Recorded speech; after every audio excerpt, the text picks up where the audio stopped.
Hi, good evening. I'd like to call the April 9th, 2020 school board meeting to order. Can we all rise and say the pledge to the flag?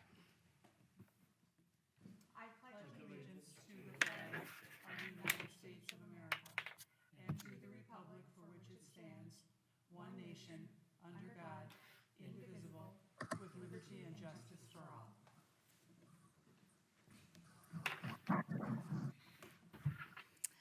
Good evening, everybody. It's so wonderful to see your faces, even though you're not here in the boardroom today. Before we get to adopting our agenda, I just want to remind everybody that this evening we're going to do a roll call, and so after we motion and second, we'll move to a roll call. So Carrie will call off the names. And we'll go slow to help you with who is motioning and seconding. So, could I have a motion tonight to adopt the agenda for tonight's meeting? So moved. Lisa, thank you. Is there a second? Second. Mark, thank you. Any additions or changes this evening? All right. So can we have a roll call, please? Absolutely. Board members, when I call your name, if in favor, please say aye. Opposed, nay. Board member Ambrosen? Aye. Board member Becker? Aye. Board member Holcomb? John? Board member Holcomb? He's whispering. He's on mute. Yeah. Yeah. Okay, let's. John, you got to click up let's- top, and then it'll allow you. And if you click on this, when it's down the small picture, it won't show. Can John hear us? I don't John, think he- thumbs I don't up think if he you can hear us.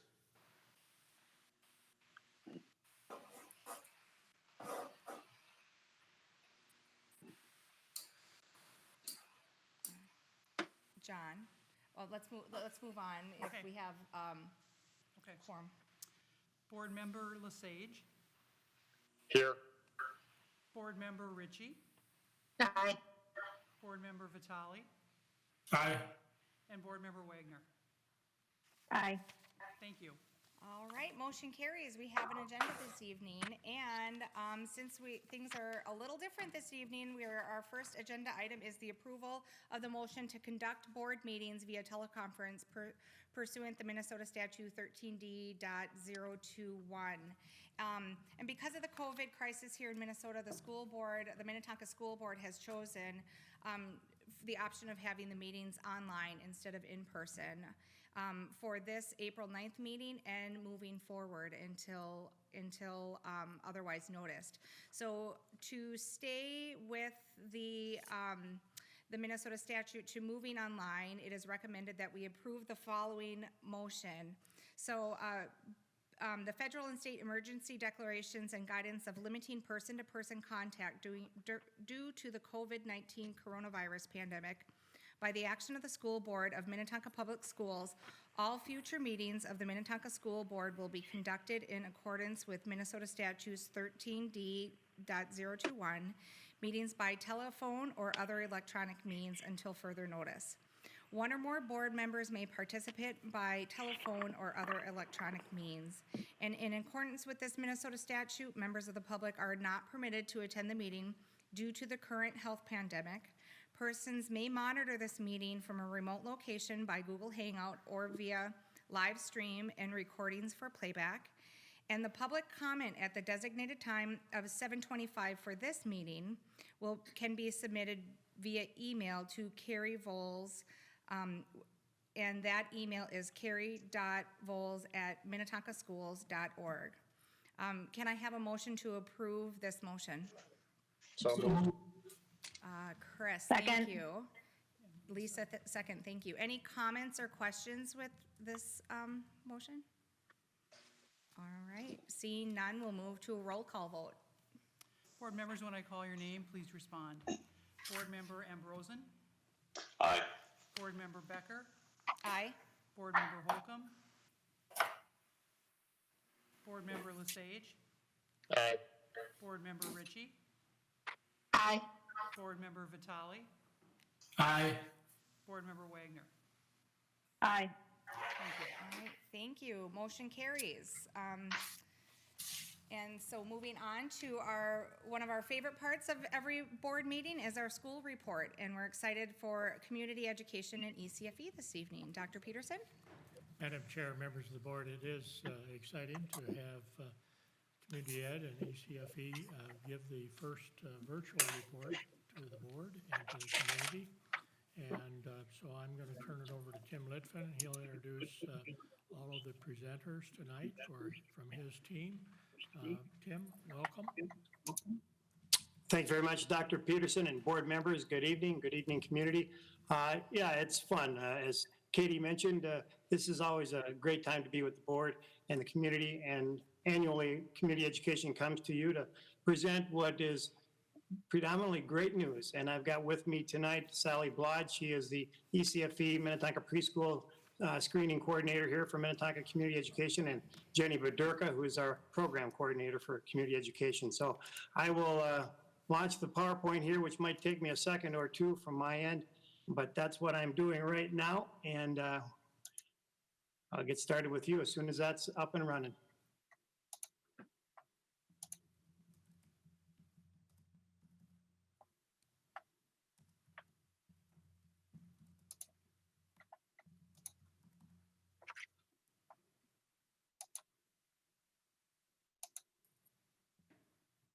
There we go, and we should have slide number 1 in front of you, which is something we started doing here in community education in 2017, and that's our 2-question survey of all of our customers.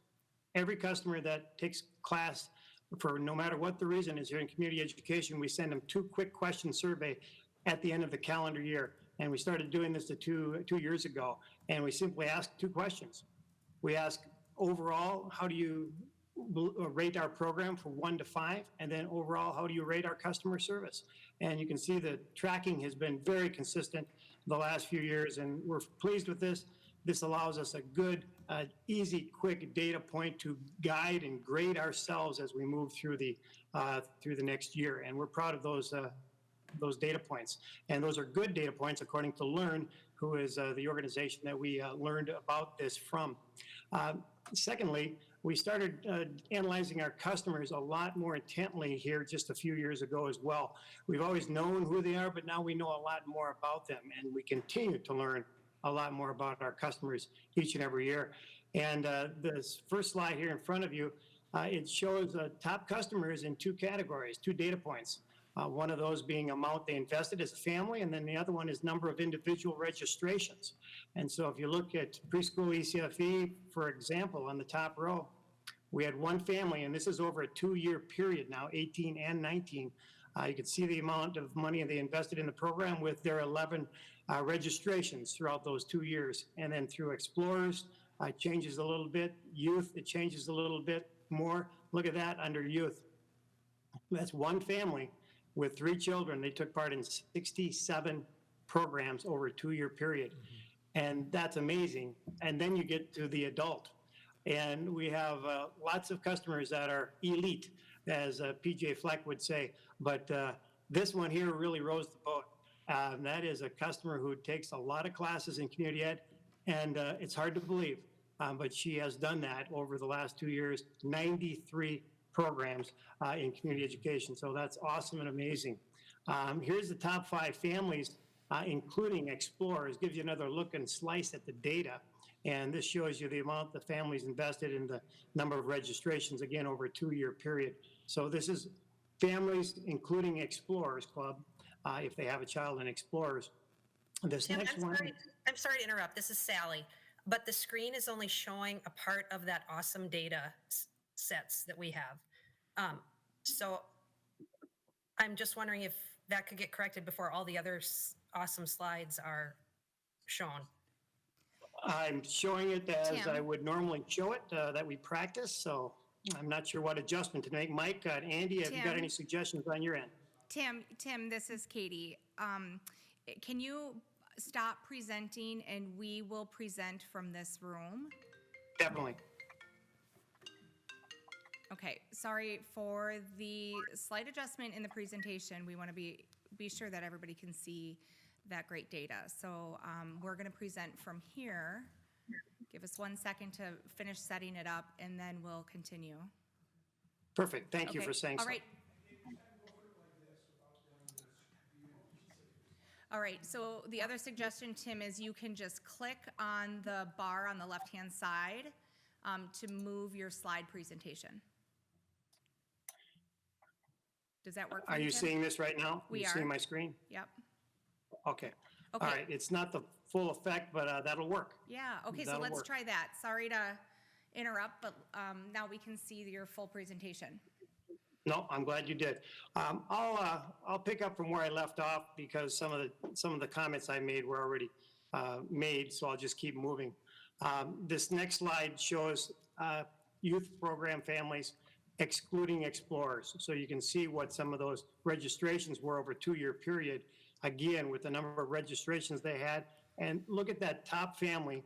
This is excluding explorers. It's an amazing number, 105 programs.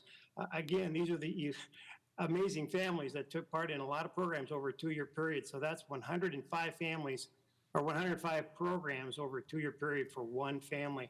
That's fantastic. I'm going to turn it over to Jenny Bedurka right now, and she'll talk about some other cool things happening right now. All right, good evening, Madam Chair, members of the board, Dr. Peterson, thanks for having us here this evening. When we heard the news of school closure, as with everyone, we were thinking about what is our new reality, and we just love so much to connect with our community that our youth programs team started thinking about ways that we could connect virtually, and we came up with what we called our Tonka Family Challenge. It's a series of challenges that families complete Monday through Thursday in a given week, and we decided to launch it the week of spring break.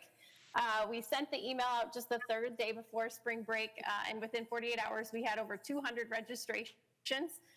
So we were really excited about the interest from our community, and it was just such a fun week that was such a bright spot for all of our staff, and I think our community as well. Some of the challenges were a photo of showing their Tonka pride, performing a random act of kindness. We had a trick shot video day, and the Vitale family had a great entry in for that. And just lots of really fun engagement from families. And we were also really excited. Kelsey Carlson from Fox 9 contacted us. She did a little interview with Tim and I, but then she also graciously offered to do the big announcement and reveal the winner at the end of the week.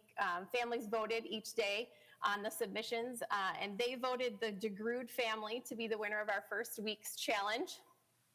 And we had so much fun that we decided we would bring the challenges back each week that we are not able to be at school. So this week right now, we're doing a builder's version of that challenge. So each day they have something that they have to build. We're taking a different spin on next week, and we just sent out the information. It's going to be a challenge for adults. And then we're looking forward to subsequent challenges, at least through that May 4th, when we're not able to be at school. So that was a lot of fun. As we move on to the next slide, we wanted to share some good news about an award we received from Learn. As Tim shared, they're a national professional organization that we do a lot of work and learning with. And we submitted an event we held in the fall called Tonka Trot for Heroes. It was a short family run that acknowledged the heroes in our community: military, police, fire, medical, and we had kind of a great fair with fire trucks and police cars out in the parking lot. Families did a short run, and instead of a t-shirt, we gave them a cape, and it was really a lot of fun. So we were really proud to receive this award from them. They only do 4 programs that receive an award each year.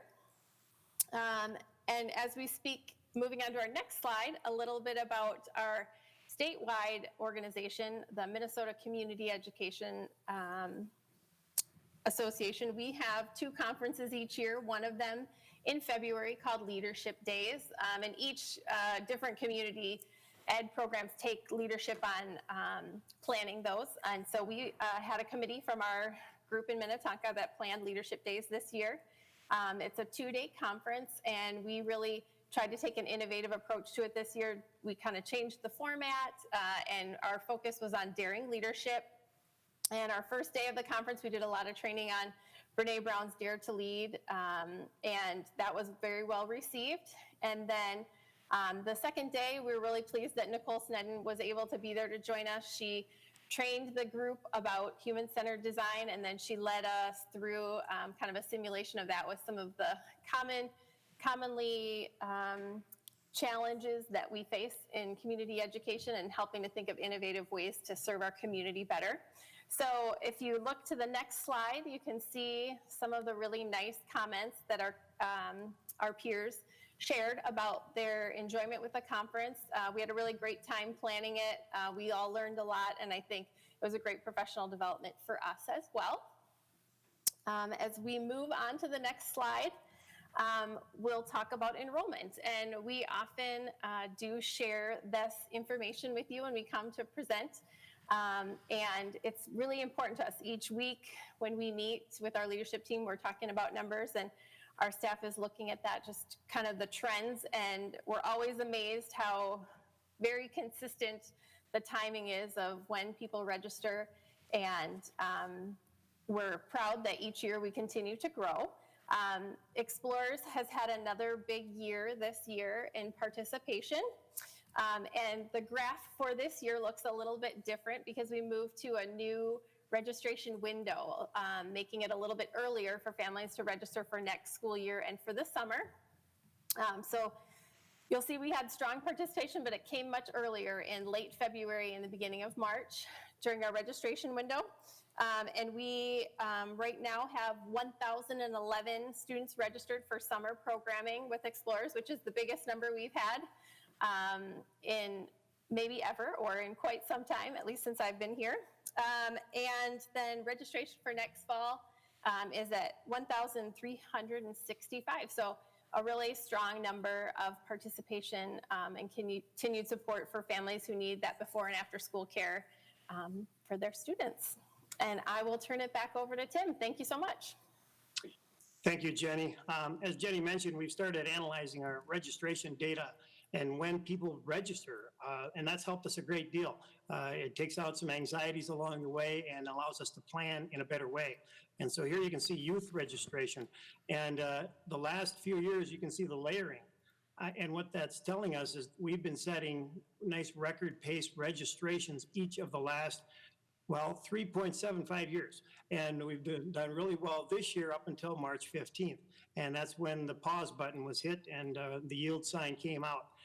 But it's been a great year with youth registration, and that we're proud of that. We got good response to from our families, and we feel good about what we're putting out there because it's being received very well. The same thing with adults. You can see adults, and the same thing reflects there, a nice start to the year, 3/4 of the year through, and then again, the yield button came out somewhere around March 15th.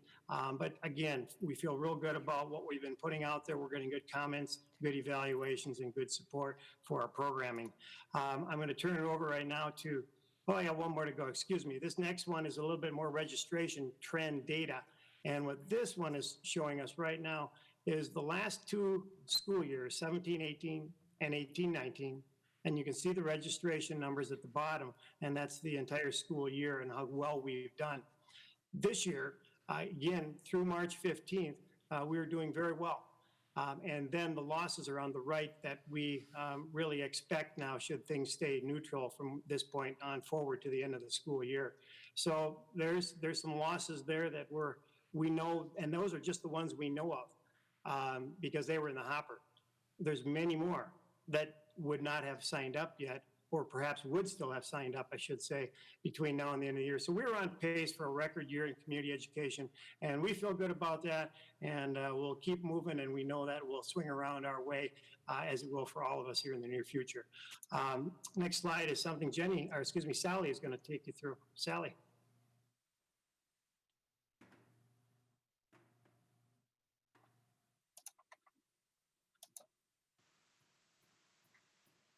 Sally, you're on mute. Thank you. Thank you. Good evening. I'm now on.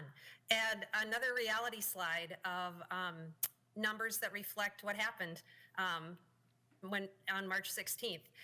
The one column is class dates canceled. So all of the dates between March 15th and May 4th, when classes were scheduled, that's what that data reflects. The next column are empty participant seats. So number of participants in seats that we expected on those classes canceled dates. And then the withdraw column. So when school closed on March 16th and we communicated that we were embarking on a new adventure of e-learning, that's a really big new adventure for early childhood, specifically in preschool, where we are hands-on learning with adults. And we have had 20 students withdraw from preschool. Those that either we've had a few majority reasons for that.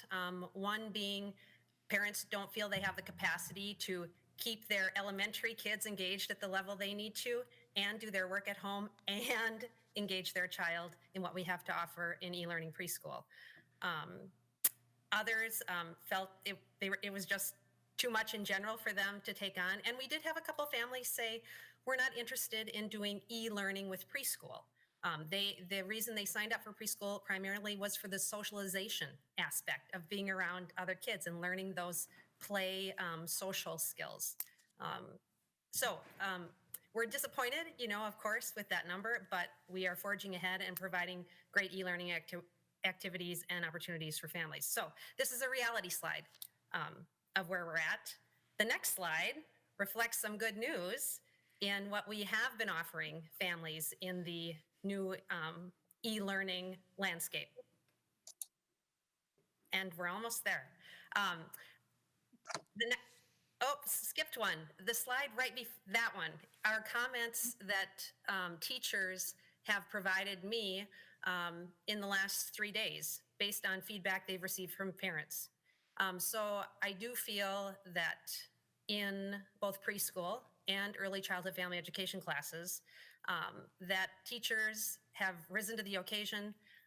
They've learned a lot. They are providing high quality, developmentally appropriate, Minnesota early learning standards-based instruction for families that we serve. And we are getting good feedback. So I'm proud of the teachers. I'm thrilled about their commitment and not surprised about their commitment and growth mindset. And we're receiving good feedback. And we're continuing to grow in that effort. Another highlight to mention is we are still enrolling kids in 2021 preschool. In fact, we had 2 children enroll just last evening. So we're looking forward to what lies ahead for us too in the next year.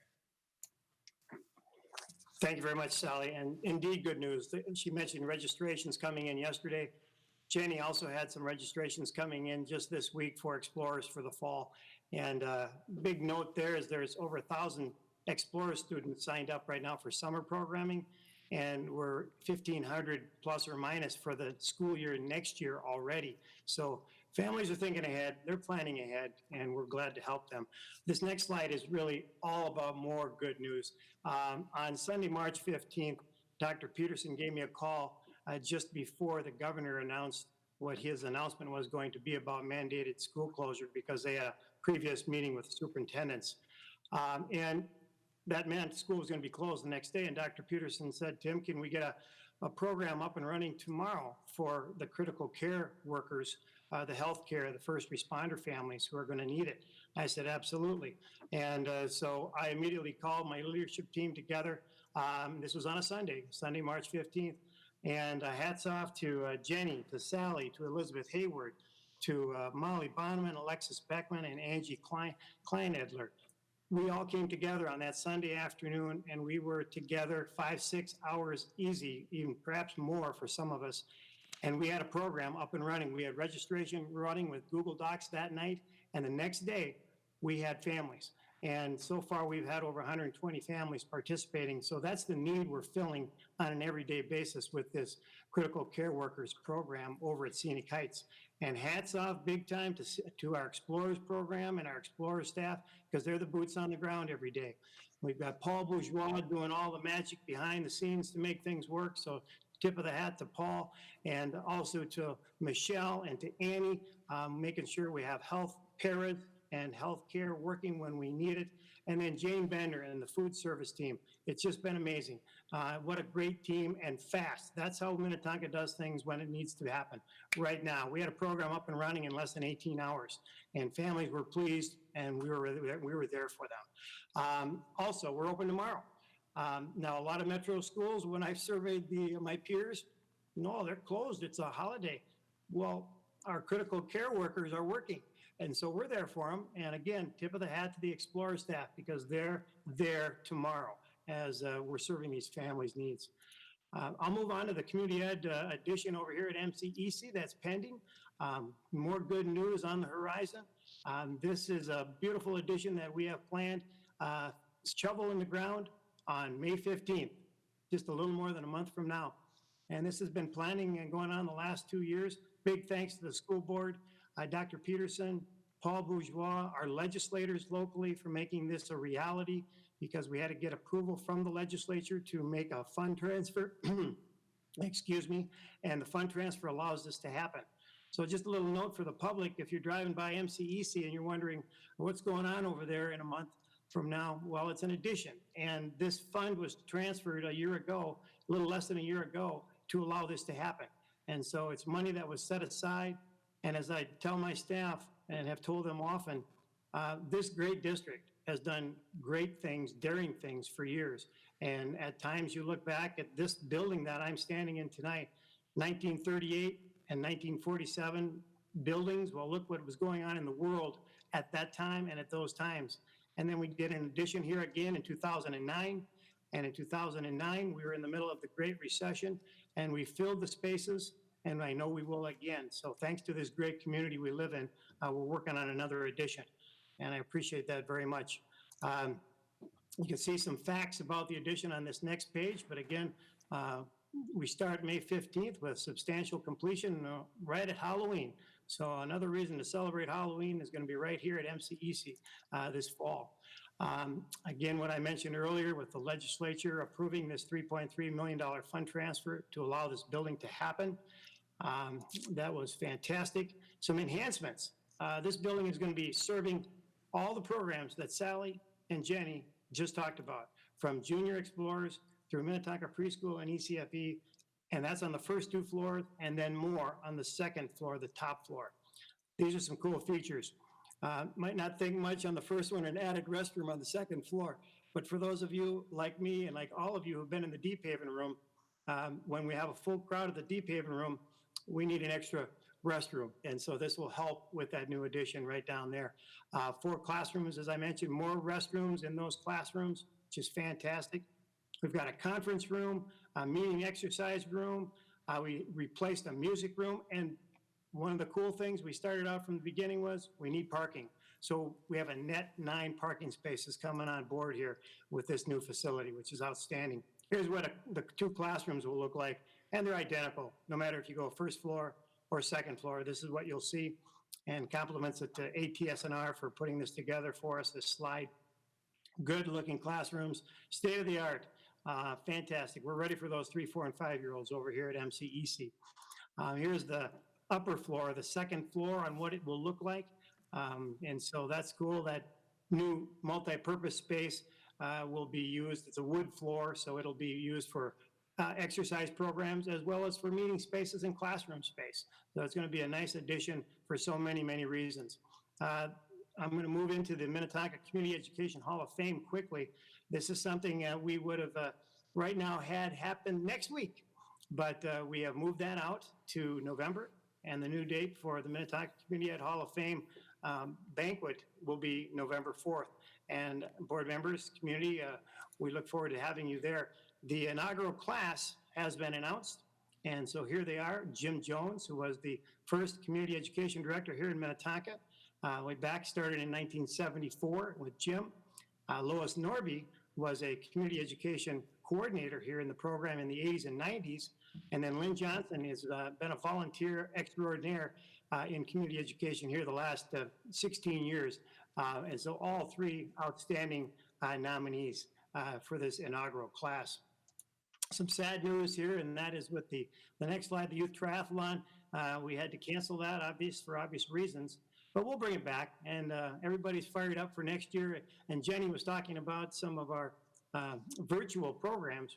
Well, we are going to have a virtual youth triathlon for these families, and already we've got families talking about it. Yet to launch the exact how-tos, but that too will be free, and it'll be fun for those families that participate in that event. The firecracker is still being planned for on July 4th, and we'll hope for that. The mud run is the 1 week after that on Saturday, July 11th. So we're looking forward to that event as well, and hopefully that'll come our way. Two great events in July. And then we'll top off the summer with some more great programming with the daddy of them all, the grandpa of them all, and that's Tour de Tonka. And if that's allowed to happen, we're ready for it, because we had a big staff meeting today, and staff are chomping at the bit for that programming opportunity. So there's a new logo that's unveiled tonight for you as well. Madam Chair, Dr. Peterson, board members, and that is our report tonight. Well, thank you, Tim. Does anybody have any questions this evening for Tim, Jenny, or Sally?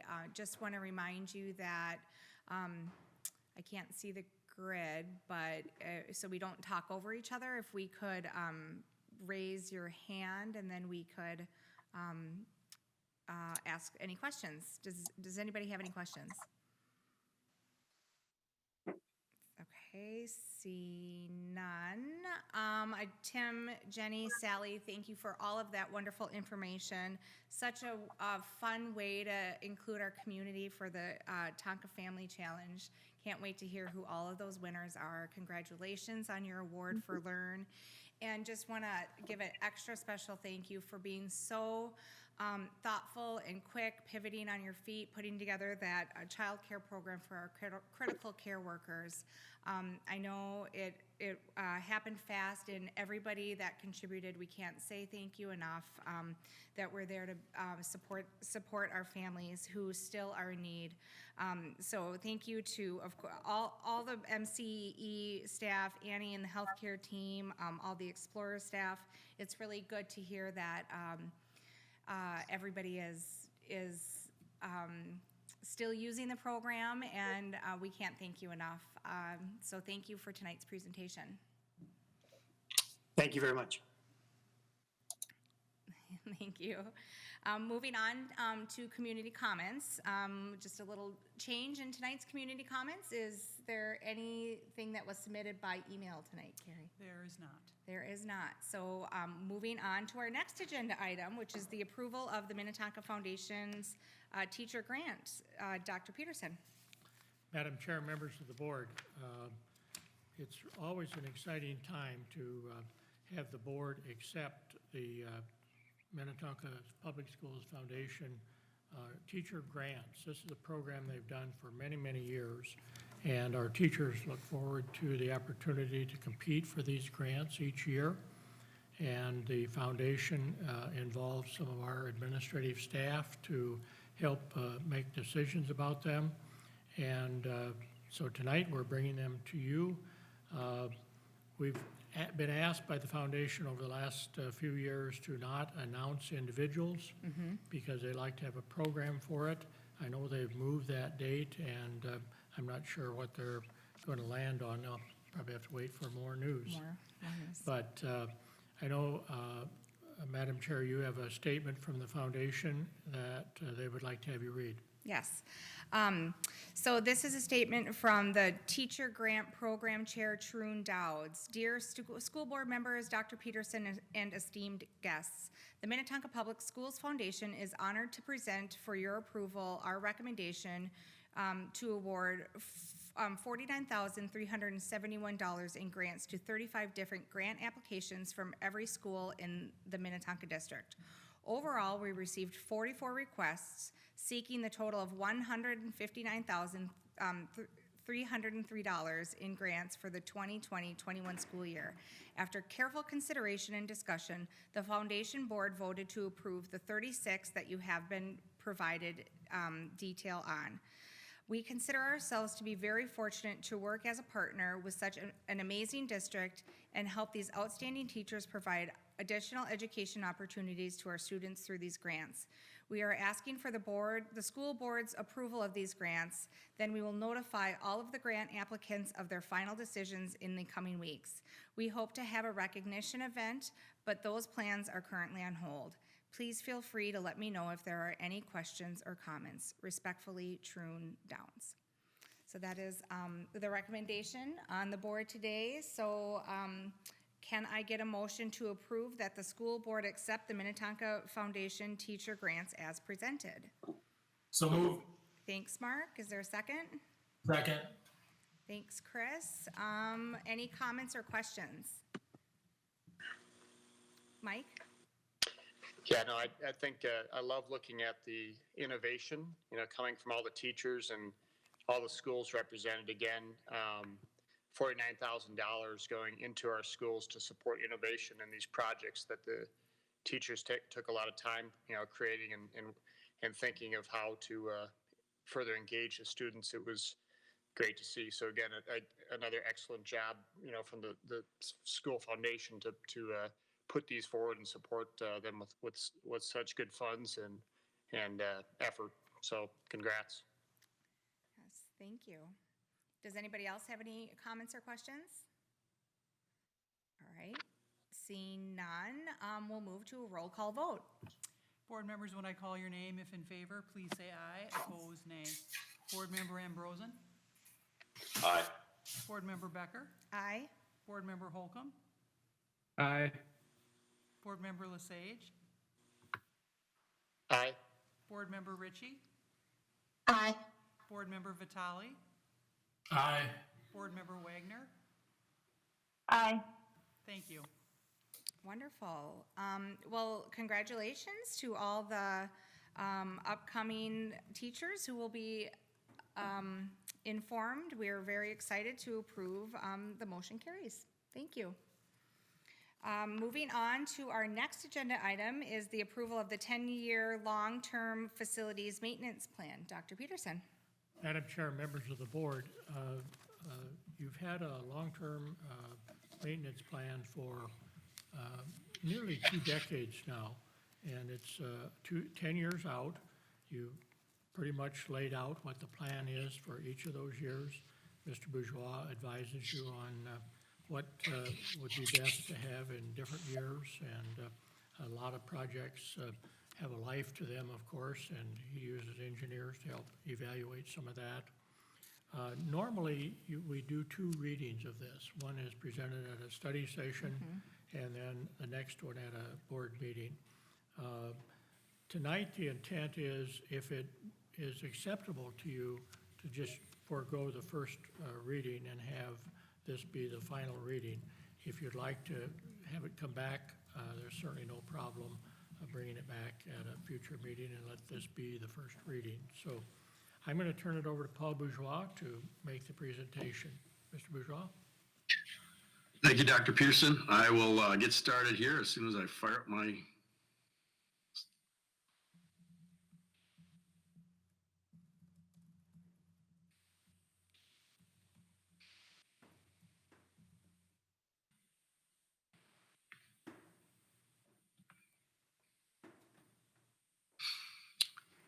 All righty. I've got a little bit of history because we have several new board members, and so about 17 slides, but I hopefully will be able to go through pretty quickly. Our long-term facility maintenance plan is really important because we have about 60% of our square footage actually was built in 1967 or earlier. So 1967 was the last time we built a completely brand new building. That was Scenic Heights Elementary School. Of course, we've done a lot of additions since then and a lot of improvements along with that. So there's about 265 acres of land that we have to maintain. So maintaining athletic fields, stadium seats, all that type of stuff falls under here. So I'll start working our way through this, and then we'll go through some of the major highlights of each year, the major items. And of course, you have the individual detail in your packets. The other thing I'd like to point out is, we've done a lot of interesting things with this this funding source. It's mainly to replace worn, deteriorated types of surfaces or mechanical systems and such. But sometimes we've been able to do that in this situation where if you replace some lights, old ceiling tile, flooring, painting and stuff, the room looks pretty new by the time you're done. So, where we can do that, we try to get some, I guess, value added bonus out of the program. So it was originally called the Alternative Facilities Bonding and Levy Program.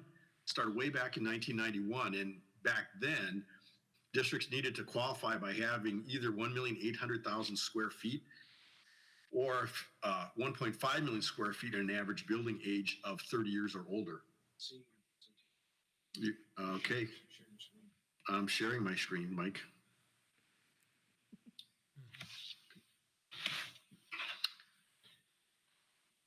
We got it, Paul. We see your screen. You can continue with the presentation.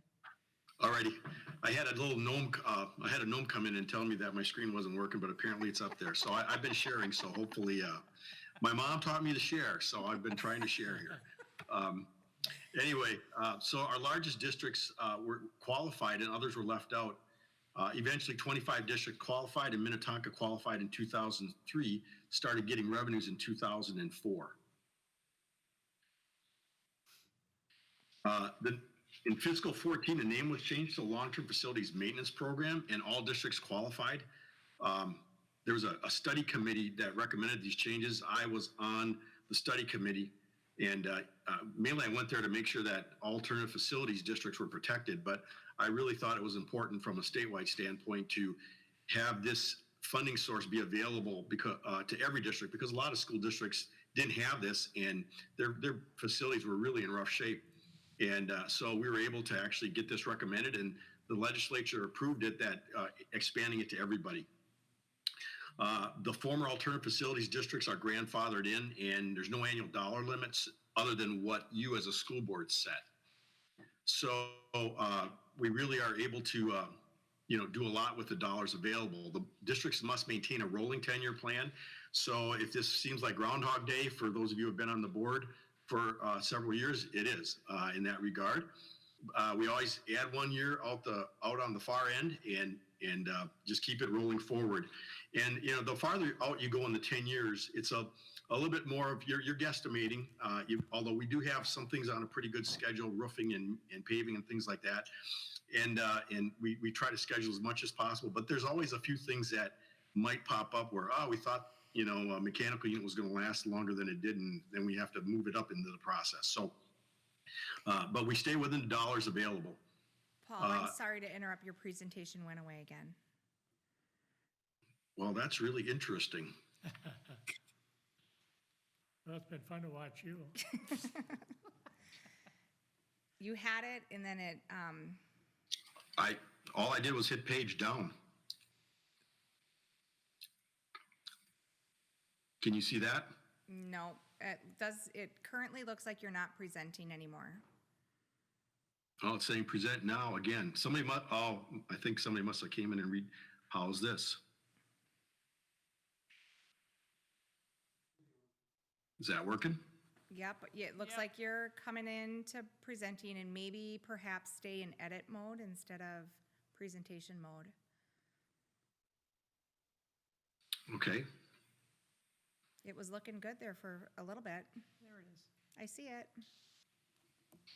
All right, I'll try navigating down the left side of the page like Tim did then, rather than hitting page down and page up.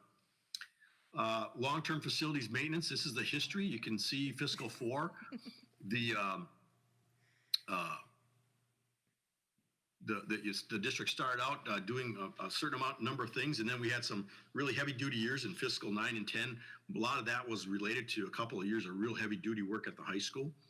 But we've kind of been ramping down, and we're kind of getting to a level of relatively homeostasis in terms of the amount per year, because we are about 1.8 million square feet. And we've taken care of a lot of things in terms of catching up to deferred maintenance. And if you look at it running in the approximately $4.3 million range going forward, but we got $4.9 million for next year because we got some additional restroom renovations at the west end of the west entrance of the high school or in the concession area added in there. But that's a little bit over $2 a square foot to maintain the buildings and the sites. So it's what you need to do to really continue to have the facilities in a state of good repair. Oh, I hit page down again.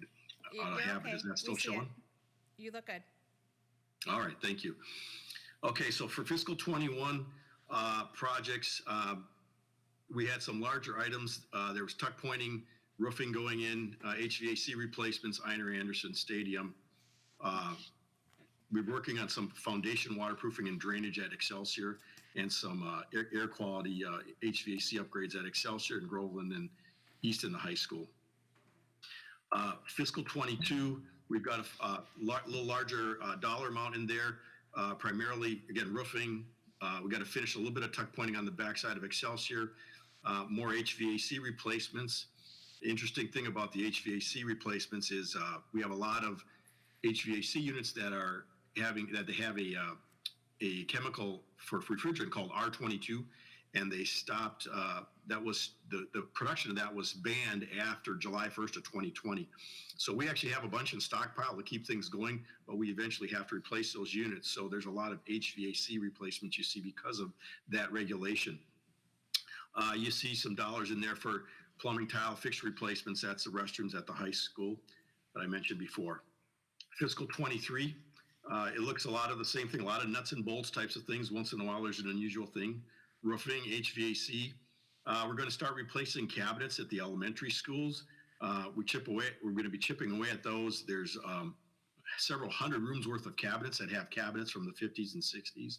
They've been refinished at least once, if not twice in their life, but the hinges are starting to wear out, and it's time to just basically replace them. The retaining wall at Einer Anderson, that's actually the wall that goes down the hill there. It's getting in pretty tough shape. That supports the driveway. Fiscal 24 projects, larger items, again, roofing, HVAC replacements. And then we're going to be due to rebuild the track at Einer Anderson, and that'll be a complete digging up of the existing asphalt and base and relaying the base, relaying the asphalt, and putting down whatever the state-of-the-art system is for the track surface at that time. Fiscal 25, more roofing, more paving, and more cabinet replacements, HVAC replacement. There's a lot of stucco, actually, both there at Scenic Heights and then also at East and West. There was some stucco on the high edges of the exterior of the building that really is looking a little bit long in the tooth. We got to start replacing that. So we'll be working our way through that. Fiscal 26, again, roofing, paving, cabinets, synthetic turf replacement. At that point in time, hard to believe, but it'll be time to replace the turf on the Upper North Soccer Lacrosse Field, which was put in 2013. And we're going to look at doing some 1952 window replacement at the high school. Fiscal 27, larger items are roofing, HVAC, more cabinets, more paving, and some more window replacement, starting to replace some of the windows around the elementaries. Fiscal 28, roofing, HVAC, cabinets. That year is going to be a big deal at Pagel Center because we have the chiller system there is also running on R22. We actually stockpiled R22 refrigerant, and we have it stored in a locked vault at the vendor who maintains the system for us. And we have enough to keep things going, we think, till then. And by then, the system will have been in place for about 28 years, which is about the design life of that system. And we'll have to take it out and replace it. So yeah, that'll be a really big job. But what we'll probably do is right after the hockey season, take the ice out and replace the ice between the hockey season and then summer camp season, I guess, which always starts right after Memorial Day, or when school's out. So that's the chunk of time that we'll do then to try to minimize the outage for the busy times of the year for Pagel. Fiscal 29, we've got roofing and cooling tower replacement at the high school. Cooling tower is related to the HVAC system on the west end of the building. There's this big giant unit on top of the building, and that thing will, by this time, it'll be almost, it'll be about 25 years old and due to be replaced. And fiscal 30, roofing, paving, some window replacement. This is a projection based on where we're at in terms of our outstanding debt. We actually fund this out of long-term maintenance bonds. These are long-lived improvements, so we fund them with bonds to spread out the cost of paying for the improvement over the life of the improvement, and also so that multiple generations of taxpayers that are benefiting from the improvement will have a turn paying for it. It's kind of similar to what they do in the utility industry. When they build a new power plant, they stretch out the capital costs so that the rates stay relatively low for ratepayers. That's kind of the same principle that we use with our capital costs for this type of thing. So that is the last slide, and we will ask you to approve this, and then we will actually have something on the consent agenda probably in June. We're always way ahead of the state. The state wants us to take all this detail and put it into 10 lines, into a further summary format, and they always send out the spreadsheet in like late May. So we basically take this information and plug it into that thing and put it on the consent agenda. So you'll see a consent agenda item to approve the state format of this plan, which we're asking you to approve tonight. So with that, I'll stop sharing, but I'll be glad to answer any questions that you have. Thank you, Paul. Can I have a motion to approve the long-term facilities maintenance plans for fiscal year 2021 through 2023, including projects estimated at the total cost of $43,350,000? So moved. Thank you. Lisa, I saw your hand. You second that? Yes, second. Thank you. Are there any comments or questions for Paul? No, seeing none. We will move to a roll call vote. Board members, if in favor, please say aye. Opposed, nay. Board member Ambrosen? Aye. Board member Becker? Aye. Board member Holcomb? Aye. Board member Lesage? Aye. Board member Ritchie? Aye. Board member Vitale? Aye. Board member Wagner? Aye. Thank you. All right, motion carries. So thank you, Paul. We won't be needing that second reading.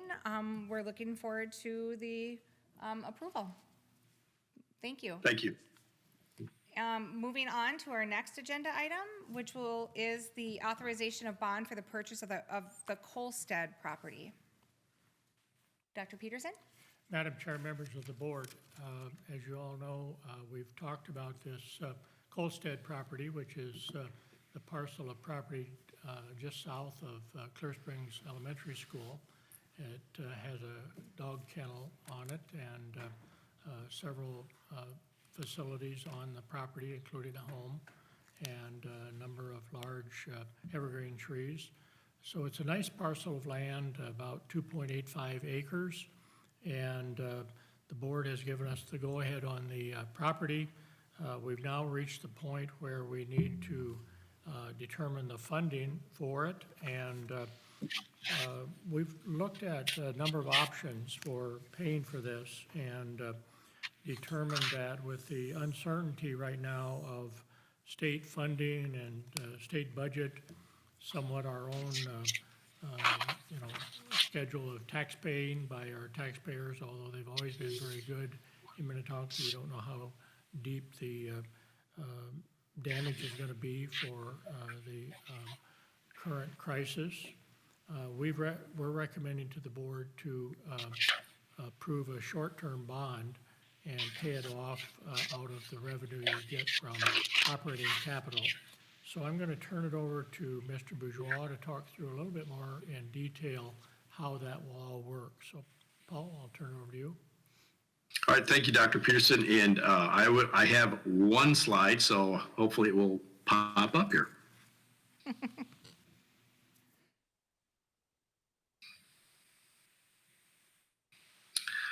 Okay, I'll leave it in this view. just so that it doesn't do the same thing it did last time.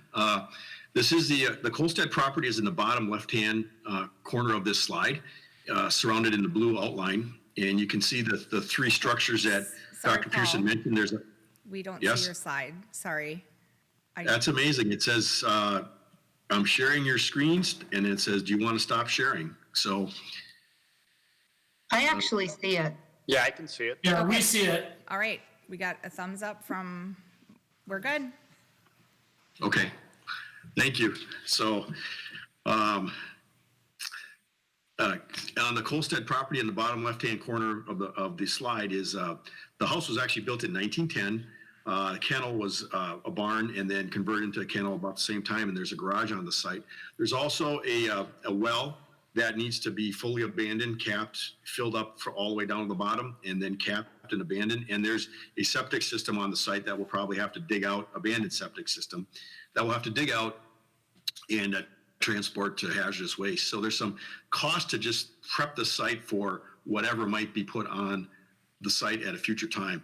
It is really a strategic piece of land for you to have in the quiver, so to speak, because literally you could choose to do almost anything with this site. Adjacent, right there next to Clear Springs Elementary School, and there's going to be probably going to be good access for buses to shuttle students from places if by basically coming off of the bus corral right at the throat of the driveway into the back side of the site. We are going to talk to the city once we close on May 1st, but we're going to talk to the city about possibly getting authority or taking over the pond that you see on the site. That's a stormwater pond that the city got as part of an easement for the Highway 101 project, and we would like at some point in time to basically take over that pond and the maintenance of it, and then possibly expand it to make sure and have it be underground so we could put parking over the top and use the full 2.85 acres. And we will, at some point in time, when we do put parking and a building on that site, we'd have to put more underground stormwater pond capacity there. We'd just be able to tie into it. So that's kind of a little bit more of a long-term piece, and we'll have to talk to the city about that in terms of possibly negotiating, taking it over, and taking over the maintenance of that to be able to put it underground. As Dr. Peterson mentioned, the rationale for the bond is, well, we were looking at different options before you approved us purchasing it, and we said we were going to come back with different options. And, right now, the way COVID-19 is going, and there's a COVID-19 update a little bit later, but the financial impact of that is just hitting. It's a real slow motion train wreck, so to speak. It's right now the state revenues are dropping like a rock that you threw into the pond, kerplunk. And so we're concerned. Dr. Pearson and I had some conversations about that actually about a month ago, going, this is going to really hurt the state. But we're concerned about even state revenues in terms of being able to have deeper prorations for fiscal 21, and possibly even into fiscal 22, 23, into the next biennium. And so it's probably a good time to hang on to cash. But this is a strategic asset, and it's definitely worthwhile to have it in your quiver. So the option of paying for it with a bond for $925,000 purchase price and about $325,000 to do the remaining, or to do the initial site prep work on it by demolishing the buildings and taking care of those two other items is about a $325,000 estimate, and that's just based on the cost that it took to demolish the house on the property to the west of the high school. There was a small building on there that we had to demolish. That was $75,000. So we looked at 3 buildings plus 2 other things and multiplied that up and got to about $325,000. So the $1,250,000 bond size, we'll pay for it over 10 years. We can fit that into our operating capital. We try to keep our operating capital bond payments at about right around plus or minus $1.5 million. So it keeps it right there, just bumps up a little bit above for a few years, but we're also going to have some other bond refundings that are coming due a little bit later in 23, 24, and it'll drop it back down, the total payments in operating capital. So we're looking at payments of about $180,000 a year. And then we're expecting a rate in the low 2s on the 10-year note. we would basically restructure the bond sale so that we'd sell it in June, and we'd actually close on June 29th. And that actually allows us to basically have the first payment on July 1st of 2021, which is actually in fiscal 22. So we'll actually go a fiscal year, 367 days without having a bond payment. So it kind of gives us a little bit better cash flow in that regards also. So the authorization that you have in front of you is or the resolution is to authorize the issuance of the bond and move forward with the sale. So I'd be glad to answer any questions that you might have. Thank you, Paul. Can I have a motion to authorize the issuance of the 2020 COP bonds in the amount of $1,250,000 for the purchase of the 2.5-acre property at 5735 County Road 101 in Minnetonka and the initial site preparation work? So moved. Thank you, Christine. Is there a second? Thank Second. you. Thank you, Chris. Any comments or questions for Mr. Bourgeois? Chris? Hey, Paul. Thank you for the overview. Really excited about the property, and there's not a lot of land left in Minnetonka, so anytime we're able to get something that's adjacent is really amazing for us. If we're just a quick question, and maybe I missed it. If we're not closing on the bond until June, but we're closing on the property in May, how does that work? Actually, that's a very good question. Within the resolution, there's a thing called a reimbursement clause. There's a portion of it, I think it's section 6. It's a reimbursement clause. So we can cut a check and pay for cash. We're going to charge it to the construction fund, which is our Fund 56, a little bit of esoterica there. And we'll charge it there, and it'll hit the fiscal year 20. But then we'll get the bond proceeds on June 29th. So that will be recorded as revenue. And those bond proceeds will go into Fund 56. So everything will be squared away in fiscal 20. So we don't have to close every month like a private sector for-profit business. So we just have to close by the end of the fiscal year so we can cash flow it, make the payment out of our cash, our overall cash balance, and then have the revenue come in later and still at the end of the year, be even. Okay. Thank you, Paul. Sure. Okay, good. Anybody else have any comments or questions? All right, seeing none, we'll move to a roll call vote. Board members, if in favor, please say aye. Opposed, nay. Board member Ambrosen? Aye. Board member Becker? Aye. Board member Holcomb? Aye. Board member Lesage? Aye. Board member Ritchie? Aye. Board member Vitale? Aye.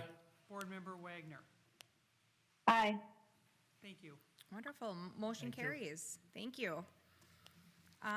Moving on is a carry-in item that everybody should have received the updated today in their email. So moving on to the approval of bid for the Minnetonka Middle School East Shop Wing Classroom. Dr. Peterson. Madam Chair, members of the board, this is a relatively small project, although it's going to cost us a few $1,000s to really create another learning space at East for starting this fall. And it's a part of the building that has been discussed for several years in terms of potential for adding classrooms without putting any more building on the property, if you will.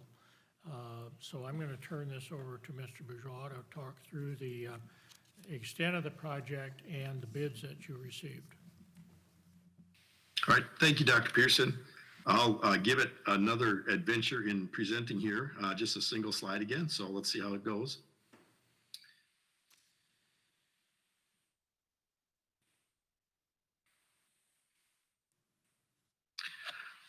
Okay, how's that looking? It looks great, thank you. All right, thank you. So this is a architectural section of East Middle School, and they have about almost an 1,800 square foot building that was the former metal shop, actually, way back in the day when the building was built in 1964. And it currently is being used for technology education, and so it's used quite a bit. But the thing is they're actually kind of rolling around in the thing. It's and everybody expands to the space available. So the technology education component of it, we basically will downsize it, the usage. It won't impact the number of students they can have in a section. We just got to make the furniture fit, which we should be able to do pretty easily, and just be more efficient in the usage of the space, which is really what this whole project is doing. And so they'll be in a 965 square foot space, which is the yellow portion of this diagram. And I don't have Photoshop, so that's my high-tech version of Magic Marker. And then the classroom, we'd have a 764 square foot classroom created out of the remainder of the building, of the section there in the old shop wing. And that is actually a typical size. Actually, there's some classrooms that are only about 720 square feet in our middle school. So that's right in the middle of the classroom sizes at 764 square feet for classrooms at both East and West Middle School. And we have to do a little bit of work with the sidewalk. On the right of the diagram, there's kind of a speckled area. We're going to have to actually kind of flatten the sidewalk out because we have to, because of fire code, provide a second exit out of the tech ed room onto the sidewalk. And there's an elevation change, so we have to add some steps and kind of readjust the sidewalk. So the low bidder was actually the base bid. We actually had, for economies of scale, we added a few small long-term maintenance projects into this bid. That we would get probably higher prices if we did group them together. So we added them onto this bid.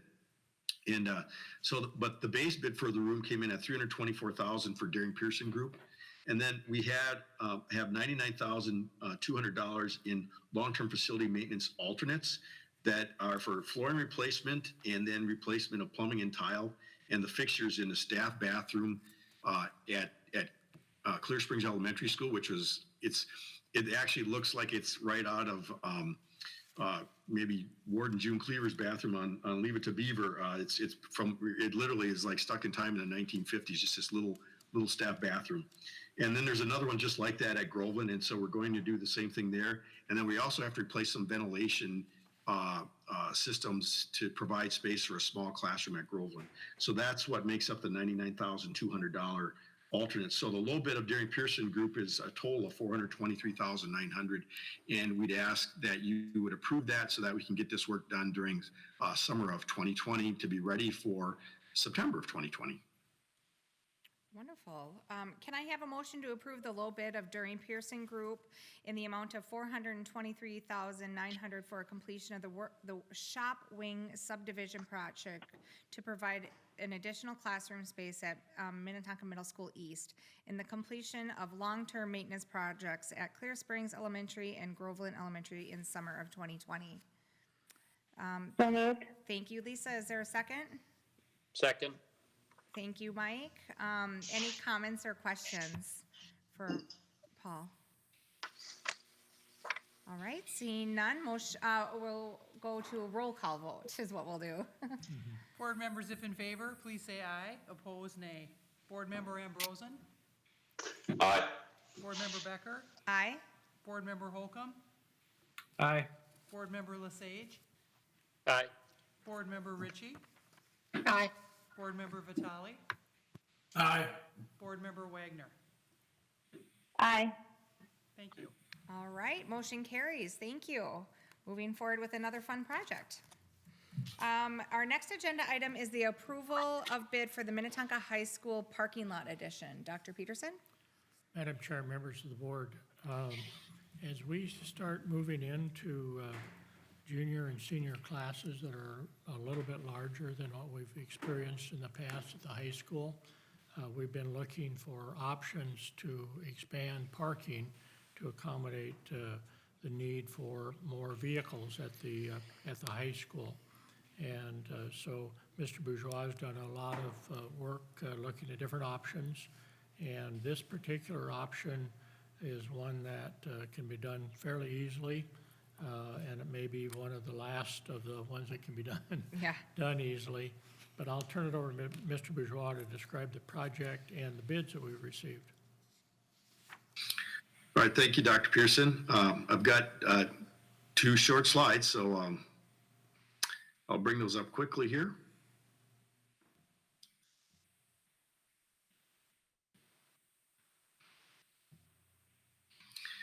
This is, I'm hoping it works, and tell me if it doesn't. It looks good. This is the. It looks great. Thank you. Uh, This is the west field, or Legacy, the first Legacy 1 field. And to the right is the restroom and storage building underneath the East Stadium that stands at Einer Anderson, and the tennis courts to the south. So what we're going to be doing is putting 21 parking stalls in there. So the parking lot is right in the middle of the screen there in gray. This is right off the engineer's drawings. And you can see how we can actually shoehorn everything in there and pick up another 21 spots. So they'll be regrading to make sure the drainage works. There'll be an underground pond going in underneath this particular parking lot area also. And they'll start construction of this and have it ready for September. So we have, I've got really good bids on this, actually. The low bid was bituminous roadways for $174,445. And we'd like to ask you to approve that so we can get that completed and be ready for parking for September. Thank you. Thank you, Paul. Can I have a motion to approve the low bid of bituminous roadways in the amount of $74,445 in the completion of the addition to the lower parking lot? I see Chris. I see your approval. Thank you. So moved. Is there a second? Mark, thank you. Does anybody have any comments or questions? I have a question. Christine? Given that we don't know what summer sports look like, but assuming they go ahead, how will this impact anything that's going on at the fields this summer? Well, it's a pretty tight area. They may have to use a little bit of the parking for some staging while they're grading and digging things up in the lower areas. We typically have a situation where we have to put up cones and have people, routed around certain areas every time we do any type of activity down there. If you might have seen with the replacement of the Veterans Field turf, we had to use part of the parking lot for staging and things of that nature. So it would be very similar to that, but we would make sure that everybody has access to all the fields, because there's going to be it's a very good point. There's going to be a lot of pent up demand to use all the fields when or if everything gets lifted and they can move ahead with some of their activities. Okay, thank you. All right, and does anybody else have any comments or questions? All right, seeing none, we'll move to a roll call vote. Board members, if in favor, please say aye. Opposed, nay. Board member Ambrosen? Aye. Board member Becker? Aye. Board member Holcomb? Aye. Board member Lesage? Aye. Board member Ritchie? Aye. Board member Vitale? Aye. Board member Wagner? Aye. Thank you. All right, motion carries. Thank you very much. Well done, Paul. Thank you. Thanks. Our next agenda item is the adoption of the 2021-2022 calendar. Dr. Peterson. Madam Chair, members of the board, as you know, for several years, you've tried to keep the calendar adoption out about 2 years beyond the current year. That gives families an opportunity to plan for their trips and so forth, and know when we'll be having school and when we'll have breaks and so forth. And we've had a great calendar committee again this year, as we always have. And Tim Alexander's led that committee again this year. The board has given input to the process and to some of the do's and don'ts of dates that would be acceptable to the board. So Tim Alexander is going to talk through the calendar and ask for your adoption.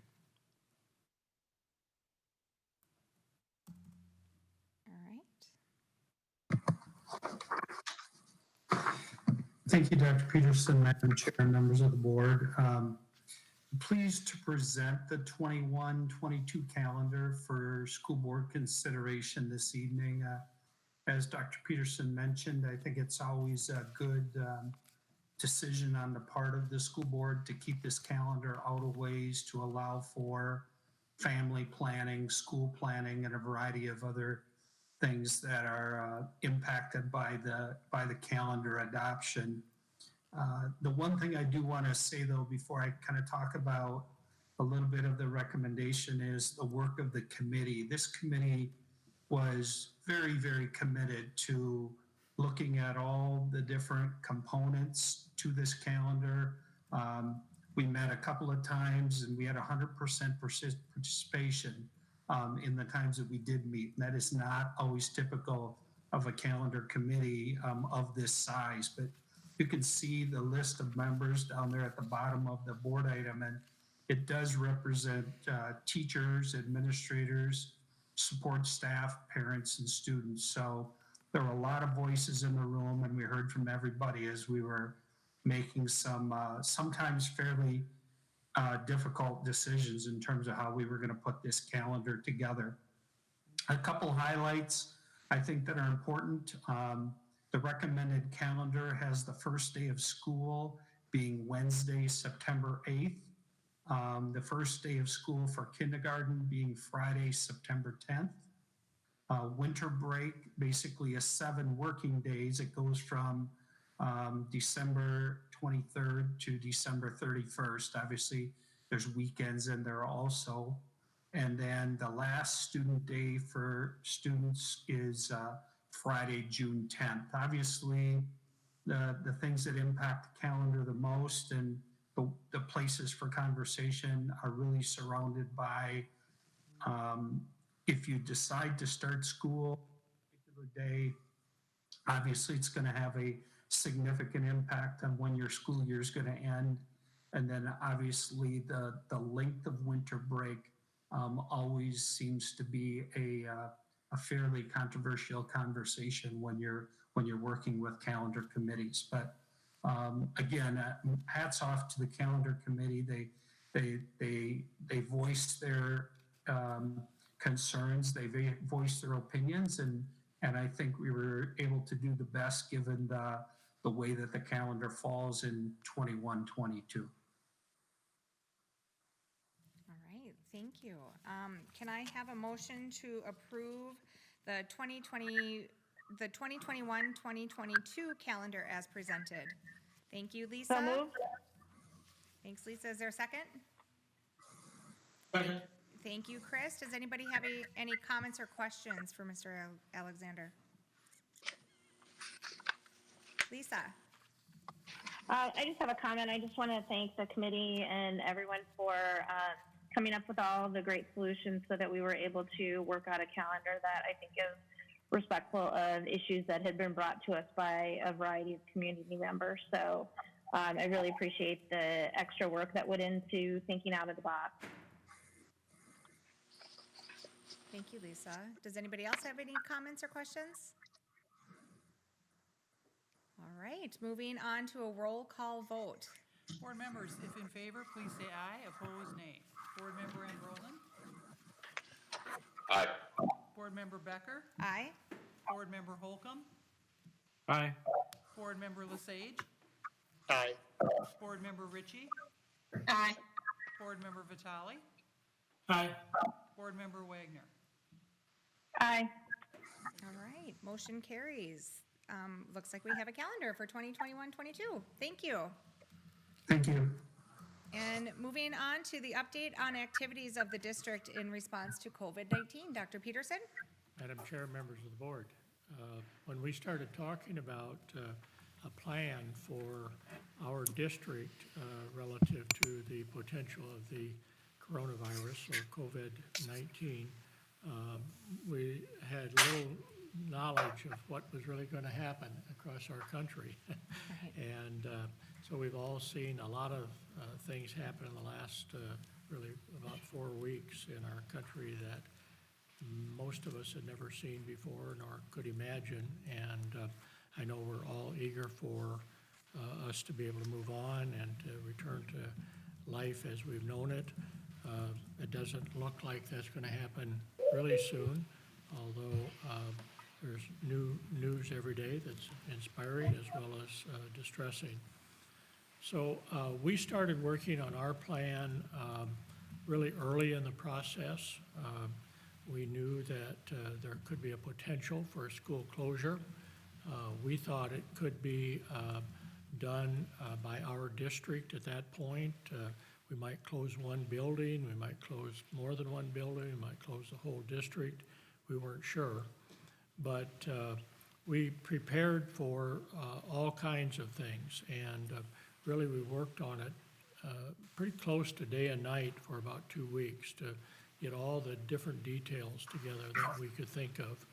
And of course, with our experience with technology and student learning, our experience with online learning in the district, we knew that we would be ready for delivering a high-quality education if we had to go to a closure.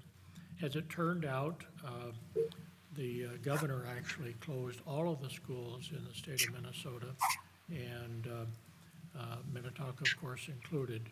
And he gave 2 days of leeway, but our conclusion was if this is going to happen that seriously by Wednesday, we should just as well go ahead and close ours for Monday and Tuesday of that week, as many other districts did too, then followed our lead on that. So the governor then gave that week and the next week for schools to prepare their plans really, and to prepare for online learning. We thought we would start out with learning right away on that Wednesday. As it turned out, the governor told us that we had to wait for other districts to get their plans prepared and to get all their teachers ready to go. And so we were patient with that. And then, of course, the spring break followed that, so we completed that last week. And now this week we've been into the heart and soul, really, of the overall plan implementation, which is the e-learning, distance learning. Some of it is more hands-on as we deliver lessons to younger children in particular. But our teachers have just done a marvelous job of preparing for this and carrying out really the work that they do every day of helping children learn at high levels. And I want to laud our teachers, our paras, our administrators for all their work on that. And so we've had 4 successful days now of online learning, and we'd had good experience with online learning before, with kids who wanted to take courses at high school, and the distance learning that we've implemented has gone very well. I would also like to give a lot of credit to our parents.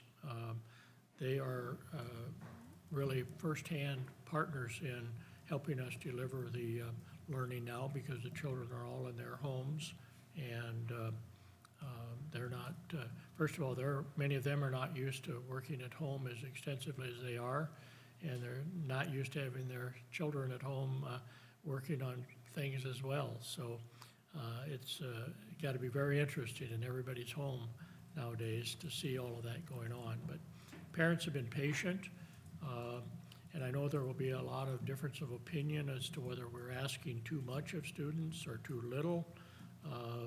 That's expected, but our teachers and principals are determined to work with parents and take that kind of input and try to adjust accordingly. We told parents that at school, kids are not on technology all day long, and we don't expect them to be on technology all day long at home either. So there has to be a balance of the activities that happen in the classroom every day.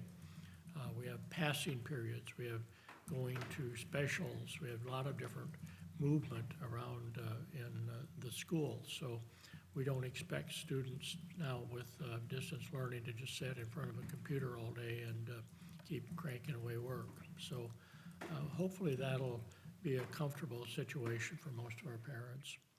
So that's the heart and soul of what we do. We had some other directions from the governor that we've implemented as well. One of the major directions was that we were to continue the employment of all of our employees. And so we've done that. And so that means that many of our employees who would have worked very hard while we had school open don't have the same work to do that they would have had if we'd been open. So we've dealt with that issue, and I think their colleagues have too. They realize that some of them are able to do more of the work they do at school through schools being closed than others, and so we're all in this together. One of the big programs that the governor also insisted on was that we provide childcare for critical workers. And the intent of critical workers was really emergency workers initially. It was going to be doctors and nurses and other medical professionals, law enforcement professionals, firefighters, that sort of thing. But as we watched over the ensuing days, that list of who's critical has expanded pretty dramatically, and it's a fairly long list of different jobs in our society whose children now are eligible to come to Minnetonka if they're one of our students and have child care. So we're providing daily child care to a fair percentage of those who have signed up. We have, I think, about 140 students signed up, and we probably get fewer than 100 each day. But it's a critical service, so that those emergency workers, or critical workers they're now called, are able to be on the job and serve our greater society. The other big program that the governor also insisted we put in place was a meals program for children who are not going to have ready access to meals at home. And most of those would be lower income, but they don't have to be. If they want to come and get a meal or have us come to them with a meal, we can do that. So I'm going to have Paul Bourgeois give you a little bit of an update on that in a little bit. But those have both been great efforts, and that meals program has gone well. Obviously, it's kept some of our food service workers busy. Certainly our administrators who work in that department have been busy helping prepare meals and delivering them to children who need them. There are going to be continuing questions about all of that as we move forward. And so we will continue to address needs that are identified by the governor. The other big thing that's happened is because we have a fair amount of local control in Minnesota over our schools, we're not used to having the state government tell us really on a daily basis what we should do and shouldn't do. We've been allowed to pretty much run our schools as we see fit. So it's taken a little bit of getting used to, I think, in every district to have orders from the governor that we have to comply with and directions from the Department of Education that we have to comply with. So they've given us new directives either from the state level or even from the federal level. For example, special education is a federal mandate that all states have adopted. We've got new expectations for special education, some leeway in how we deliver that, but we're also planning to deliver high-quality instruction to all of our children who are on IEPs. We've got new direction, for example, on QComp and other aspects of the district program. So almost every week, well, it is every week, but almost daily, we're getting new directions from the Department of Education, the Department of Health, the U.S. Department of Education, and of course from the governor. So I don't, unless you have questions about some of those later, I don't need to go through all of the different things that we're doing. But one of the things that we included in our plan initially was the access to face masks.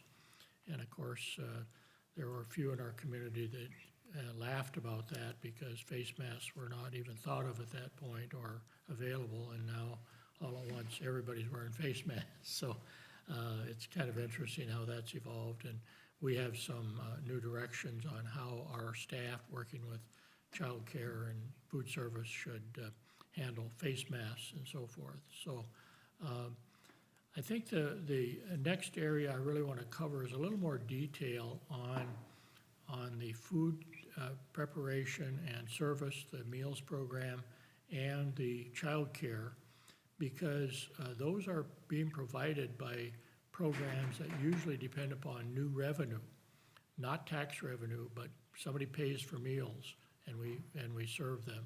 Somebody pays for after or before school care, and we provide that. Now, both of those programs are without charge to anyone. So our programs are really burdened by this big requirement. And I see Mr. Litvin's also back on the screen now, and he can talk some about the child care. But Paul, if you would talk just a little bit about the financial impact of those two programs, I'd appreciate it. Well, certainly, Dr. Pearson. Well, and just to follow up on some conversations with some of the comments Tim made during his presentation on March 15th, there was a lot of people working really quick to put together really good programs really fast in less than 24 hours. So I think, you see extraordinary people doing extraordinary things during extraordinary times, and we have a lot of extraordinary people in the district, that's for sure. So for nutrition services, they're running at about 350 meals per day right now. And what they're doing is they're delivering them once a week, because that will cut down on the amount of interaction and the risk of virus transmission between the people delivering the meals and the students receiving the meals. We've got about 40 to 50 meals per day being served at Scenic Heights, and those are warm meals. Diane Cody is the kitchen manager there, and she comes in every day and makes hot meals for the kids. So again, kudos to her, and we're thankful for her for doing such a great job. The financial aspect of this is interesting. The state was able to reimburse some meals through March 31st, but to some existing funds, but there's not any specific funds identified yet to do anything further. So basically, the cost of the food is coming out of Nutrition Services Fund, and as is the cost of personnel who are operating. But then also we have the mandate to pay everybody as if they're still working, as long as the outage is going on. And so we did a rough estimate of the impact on the Nutrition Services Fund balance. And of course, you have your fund balance for a rainy day, and can't get raining much harder than this. So, but we're looking at, with all that wrapped into things, we're estimating a roughly $772,000 loss from operating instead at a break even if they're operating at full blast.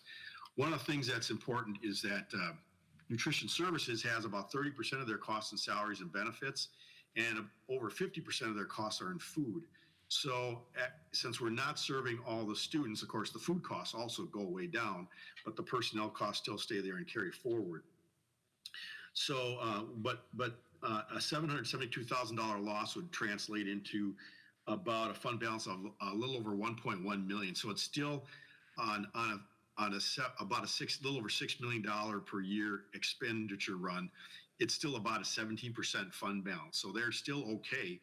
If it goes on much further into fiscal 22 or 21, I should say, we don't know how that will work, but there's a lot of districts in the state that both in their community ed fund and nutrition services, they don't have the fund balance. They're burning their fund balance down, and they're having to dip into their general fund. On the community ed side, we work with Tim and his staff, and there the loss is a little more substantial. We're looking at about a $1,330,000 loss because Tim has to, and the community ed fund, the district, I guess, Tim's the operation he manages, they have to provide pay to the staff for all the existing staff, and so there's a significant amount of people involved. That fund has 70 to 75% of its costs in staff, and so there's not this other corresponding supply reduction that you can do like you do with food and food services. So They would basically bring their fund balance down to 703,000, which is still just under 6% on a normal year of operations. So it's not from a fund balance, it's not the end of the world, but it's not necessarily great. And using the metaphor of the airline or an airplane, again, Tim's flying airplanes with nobody on them, just like the airlines are. But there's no bailout coming from the federal government. A couple other comments related to that, though, is the state is, from what I was able to find, the state is going to be getting about $1.9 billion from the CARES Act. That's the big $2 trillion bill that was signed into law at the U.S. government level about a week ago now. And Minnesota will get about $1.87 billion. Hennepin County will pick up $200 million, and Ramsey County will pick up about $90 million directly from the federal government. We don't know what will happen with that $1.87 billion. The state I mentioned before, their revenues are dropping like a rock. The surplus is basically, the projected surplus for 21 is gone. In fact, they're thinking they may end up having to dip into the reserves of the state besides to cover costs. I know they're busy making hospitals, just like you've read about and heard about in New York City, where they've made hospitals out of the Jacob Javits Convention Center. They're doing temporary hospitals and that type of thing, and that's got to be incredibly expensive. So we don't know how much, if any, of those dollars will be available when all is said and done. So right now, every school district is a little bit nervous from the standpoint of the usage of community ed and nutrition services funds, and in our case, not dipping into the general fund, at least not yet. Other cases, that would be the case in other districts. A couple other things that are impacting us financially. Of course, interest rates have just bottomed out. So, 6 months ago, we were able to reinvest and invest our cash at about 2%, and rates were starting to drop, and we didn't know this COVID virus was coming. But we locked in whatever we could with 1% or above. Actually, it kept dropping, but we got a lot of stuff at between 1% and 2%. But we won't make $1 million of interest earnings like we did a year ago, and that's not going to be the end of the world. We're still projecting a budget surplus in fiscal 21, and you call at amended budget time, the long-range projection, we were showing about break even for fiscal 22, which is in the next biennium. Well, but with interest projection there dropping by at least 50%, that would start putting that year into the negative a little bit in terms of balancing. So there might be some other challenges that we have to do that we'll have to work with Dr. Peterson to adjust if things get tight. We're also concerned, though, about Dr. Peterson and I talked about this actually probably earlier, even before we heard and saw things coming through over email and stuff from other people, concern about increased prorations during fiscal 21 if the state revenues are not up to snuff or where they projected or what they need, and possibly lowering for the next biennium in 22 and 23, maybe not having the resources to do 2% on the formula or anything else. So it's going to be some interesting times, and none of us are really, who would have foreseen this? Last time anything happened like this, of course, was the Spanish flu over 100 years ago. So it's very interesting times, but I guess if any district is going to figure out how to do it, it'll be us. So that's what I have for now. Thanks, Paul. Be glad to answer any questions. Thanks. We'll open it up for questions in a moment. The other, kind of to bring this all to a close before you ask questions, last week, I think the state began to realize that school districts were using people in these childcare jobs in particular that normally do childcare. For some reason, I think they anticipated that we would reassign paraprofessionals to do those jobs, and we wouldn't have any additional cost. That never seemed reasonable, I think, to any of the school districts, that they would use anyone but the people who have been providing explorers and other kinds of programs like that to before and after school. And so then they decided that we had leeway as districts to not continue the staff who are on programs that are funded through fees or charges or whatever. So they essentially cut them loose from the requirement that their jobs be secured to the end of the crisis. And so one of the issues that we certainly wanted to bring to your attention tonight is the possibility that the board could furlough or lay off staff who are in those fee-based programs, fee-based including food service. We've talked to the district's legal counsel, and his first advice is that we keep them all on to the end of the year. That's just his point of view rather than his legal advice. But he also has talked to us about the wisdom of doing furloughs versus layoffs. And these are loyal employees, just like all the rest of the people who work for our district, who come every day and are committed to the great work that they are paid to do. And this whole crisis is not their fault. And, so some of the arguments you hear at the legislature and at Congress and elsewhere for trying to support workers across the country who suddenly are losing jobs or losing the work that their job is for.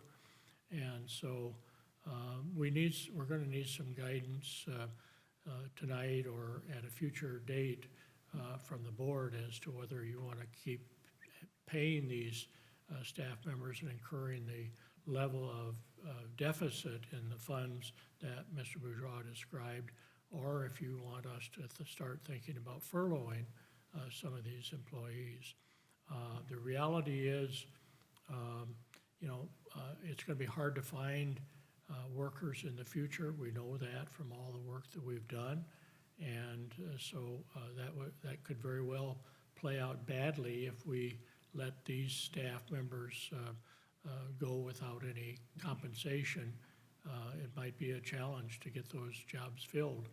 For example, Explorers this year, we were well into the school year before we started to be able to meet all the demand that was out there. So there's more to it than just cutting our losses, so to speak, by cutting out people who are in many ways probably more challenged with their family budgets than many of the rest of the employees. So I think it's something the board should either talk about tonight, or if you want to talk about it at the next meeting or the one in May, that certainly would be timely.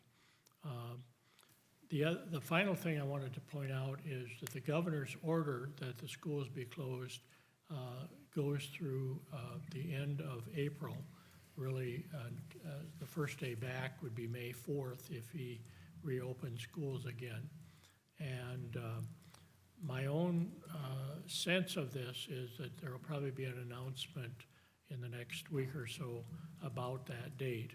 And it's hard to imagine right now that they'll try to reopen schools in May, but it's possible that there'll be more information about how it affects young children and how it spread, where we are with the spread and how much control we have and so forth. That's still basically 3 weeks away. So there's a lot of unknown there that we don't manage, that the governor obviously tells us when we have school and when we don't have school. So I think I'll turn the item back to you, Madam Chair, and see how you want to go. All right, well, thank you. A lot of great information. Does anybody have any comments or questions? We don't have a motion on the table, but they are looking for some guidance and direction also. Lisa? I have a comment and 2 questions. The comment just is that I've had the opportunity virtually to interact with a number of people, and the feedback I've heard about the distance learning, the e-learning from both staff and families is that things have been going exceptionally well. That, obviously there are always little hiccups and it's a change, but that people are very, very positive. So I guess I would just say kudos to all the staff that have worked so hard to make this successful, because I know it's not necessarily something that they thought they would be doing. And, I know there was a question about moving spring break at one point, and I did hear from several staff that they were really glad to have had this spring break to continue their preparations. So just wanted to pass that on. My questions are two. One is, I think I heard you say, Dr. Peterson, that because the governor is in the position of making the declaration of when school will resume, we cannot entertain the option of discussing making our own decision about the remainder of the school year from May 4th through the end of the year at this point. Is that correct? Madam Chair, Ms. Wagner, yes, that's true. The governor in this situation, as in this state of emergency, has more power than normally, and he's exercising that to close businesses, to close schools, to do other things. And in the case of schools, particularly public schools, there's no way for a district to do something different from what the governor tells them to do. So if the governor says schools are closed, we could not, independent of that, try to have school. I think it'd be chaotic, first of all, because you'd have a lot of people questioning us daily as to why we're having school when the governor told us to not have school. On the other hand, if the governor says school is open, we would have a lot of difficulty, I think, also saying, well, we'll keep being closed. We'll keep doing e-learning because they control how they count days. And the legislation may not be there to allow us to continue closed ourselves if the state says schools are open. So they hold the keys really with all of those rules as to what is going to count for school days and when, what gets forgiven, what gets included, et cetera.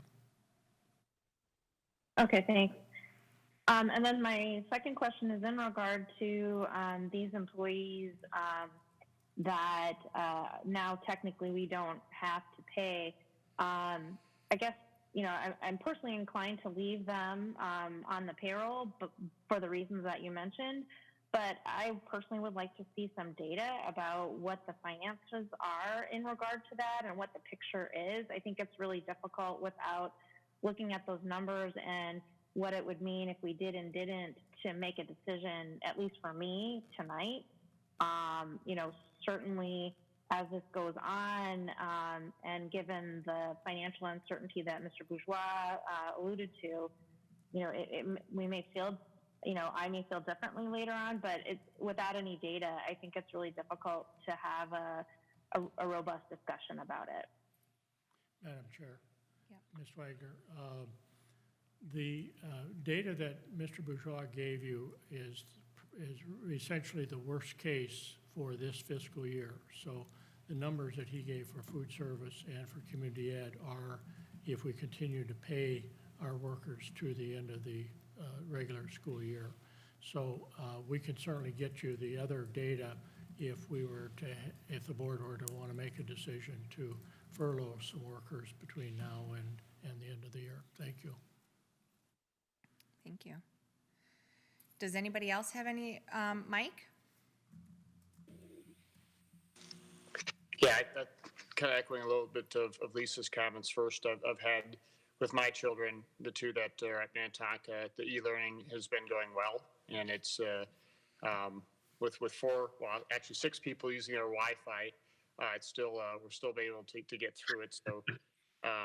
So that's been going, and kudos to all the teachers for doing what they're doing, because they definitely are stepping up and delivering a very quality product. As the same for the furloughs, I didn't know, since Paul highlighted what kind of the worst case, would be in the categories. I've been the same with the data we know today.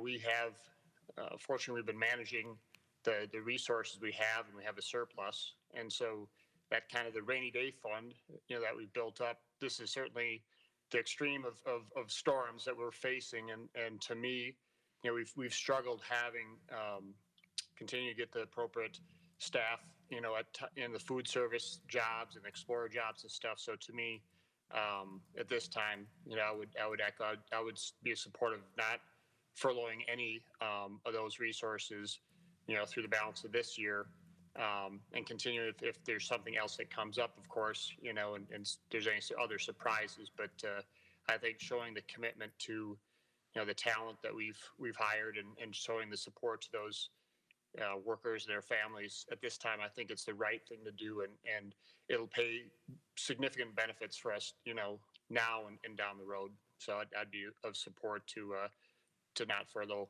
any of those workers. Thank you, Mike.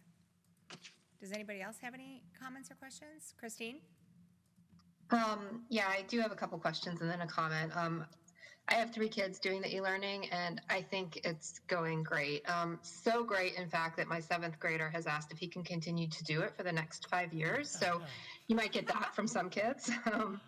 And I just want to say thank you to all of the teachers. My 2nd grader was having a hard time with being away from her teachers and her friends, and she's already had one-on-one conversations with the teacher and the counselor who have already reached out. So thank you for that. They've been doing amazing things. I have a couple questions regarding the furloughing of those workers. The first question is, I know that we would still have positive fund balance in the worst case for this year, but assuming, hopefully not, that this does go into the next year, what would happen if those fund balances went negative, is my first question. And then my second question is, I'm assuming we don't pay the cafeteria workers during the summer, but what happens with benefits if we were to furlough? What is the percentage of salary versus benefits? Because I'm assuming if we furlough, we would keep them on the benefits. So those are some questions that I do have. Okay. I think I'll ask Mr. Bourgeois to answer the question about the percentage of benefits and what happens there. Maybe Mr. Alexander can help too. Okay, I'll go, Tim, if that's okay? Yeah, please. Yeah, go ahead. Okay.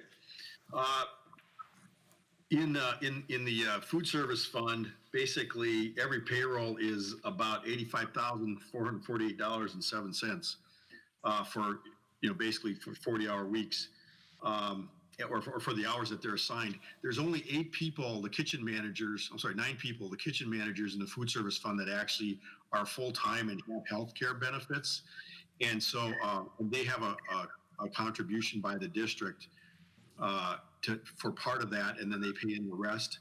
The rest of the workers are under 30 hours a week, and they would not have any tails, so to speak, in terms of healthcare benefits. The way we calculated out the cost was we took all the actual expenditures through March 31st, and then we looked at what that payroll was for March 31st, and there's 6 more pay dates after March 31st, and of course we have one tomorrow, so the check's already been cut. So there's 5 more payrolls to go through the end of the year. And then we estimated the overtime for childcare and meal delivery and operating supplies for the childcare and the meal delivery. And that came up, to basically give us what our total expenditures look like for the rest of the year. And then we actually did estimate revenues. We did get a little bit of revenue in through March 31st, but we ended up we don't get any additional revenue after that. So we're quote unquote eating the cost, bad pun.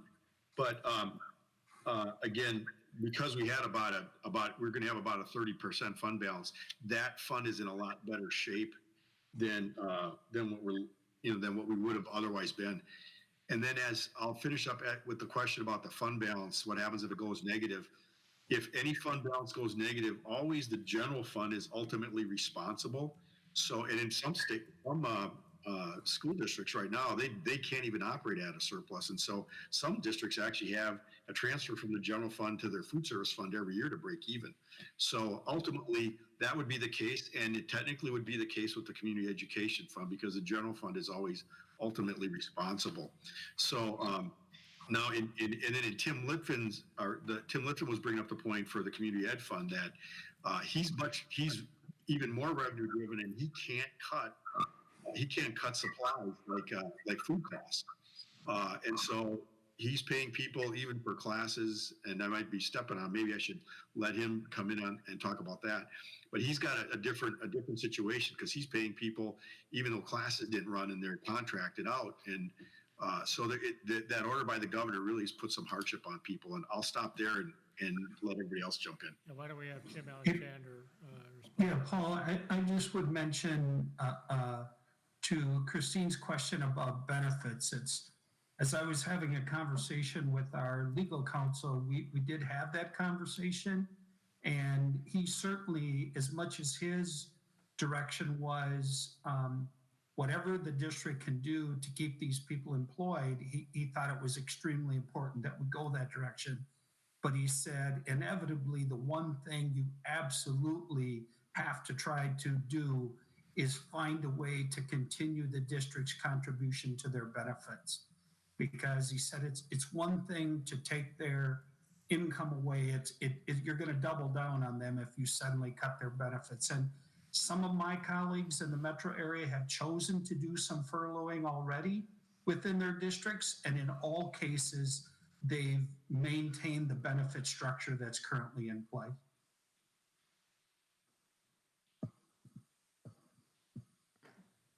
Thank you. Thank you. That's great information. I think, I definitely echo the sentiments of Lisa and Mike that I would love to be able to keep these people on. Thankfully we have the fund balances to be able to do that, and hopefully this won't go on forever. I think it would be interesting to see specifically if it does go on past June and into the summer, what the community ed would look at, like what's the run rate on a monthly basis. All right. Thank you, Christine. Does anybody else have any questions? Nope, I don't think so. I would like to also say that to echo what Lisa and Mike were saying about furloughing, that if we can do everything that we can possible to keep our staff, that it would be really important. But I also just want to celebrate our staff, our paras, our teachers, our administrators, our cabinet members.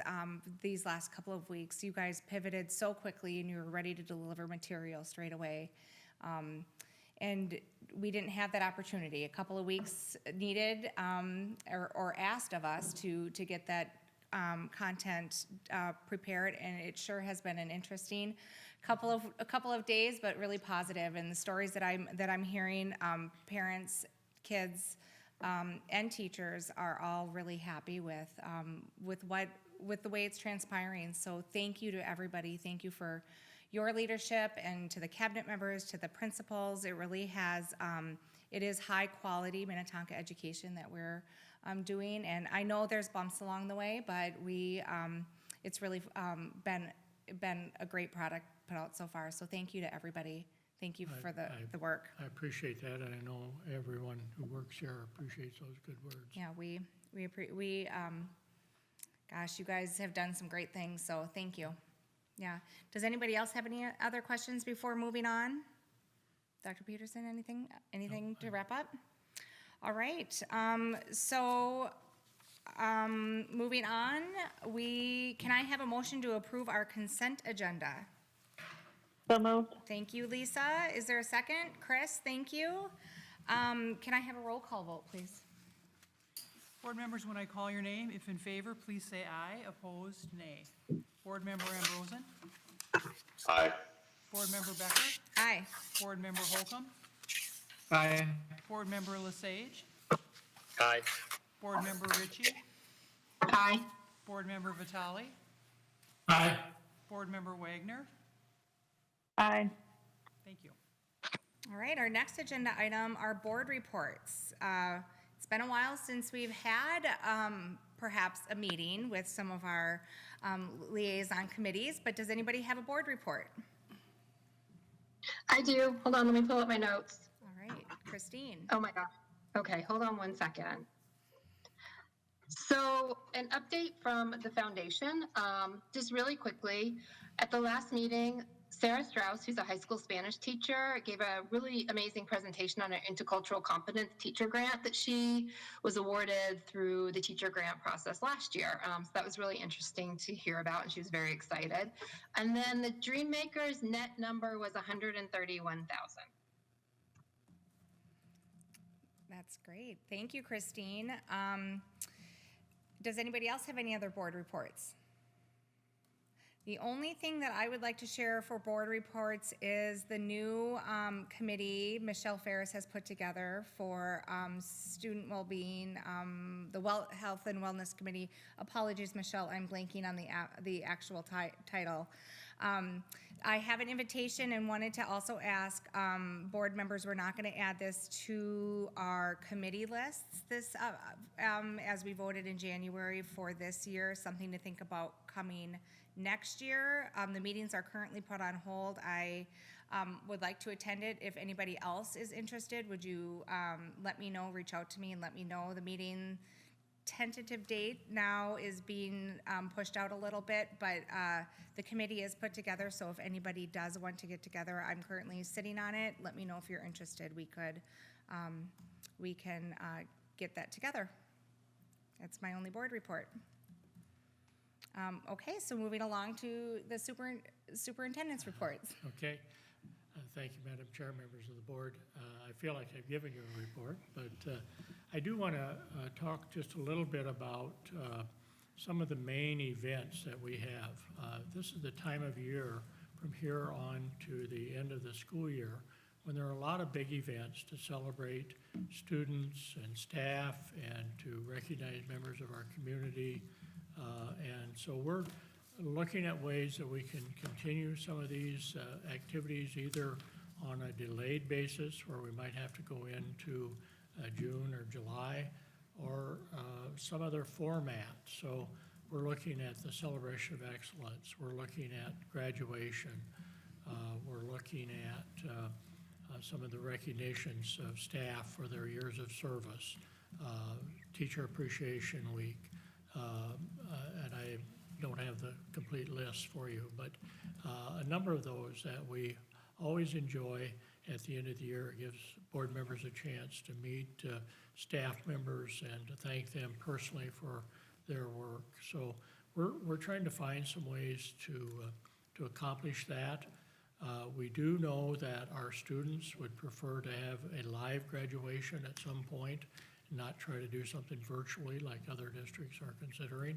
So we'll see what the decisions our governor and the President of the United States make in the coming weeks that will either give us an opportunity or will mean that we'll have to consider another option.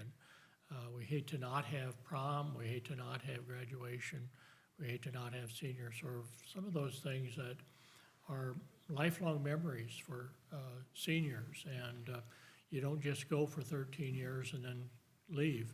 There's a closure to it, and so we want to make sure that as much as possible we can find closure for our seniors.